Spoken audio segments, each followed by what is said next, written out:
செய்தி வந்திருக்கிறது.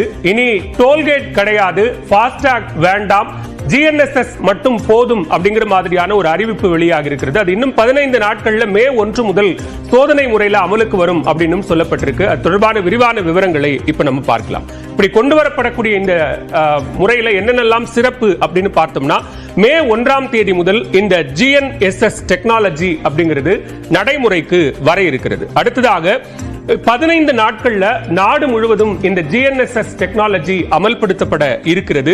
அது மட்டுமல்லாமல் சுங்கச்சாவடியில இந்த முறை அமலானால் சுங்கச்சாவடியில இனி கியூல நிற்க வேண்டிய தேவை இருக்காது அப்படின்னும் சொல்லப்படுகிறது. அதற்கு அடுத்ததாக இனிமே தடுப்புகள் கிடையாது. ஒரு வாகனம் நிக்கணும் அப்படின்னா QR கோடை ஸ்கேன் பண்றதுக்காக ஒரு பேரிகார்ட் போட்டு தடுத்து நிறுத்தி QR கோடை ஸ்கேன் பண்ணி அதற்கு பிறகாகத்தான் வாகனங்கள் அனுப்பப்படும். இனி அப்படி கிடையாது. செயற்கைக்கோள் அடிப்படையில் இனிமே நம்ம ஃபாஸ்டாக் இல்லாமல் இந்த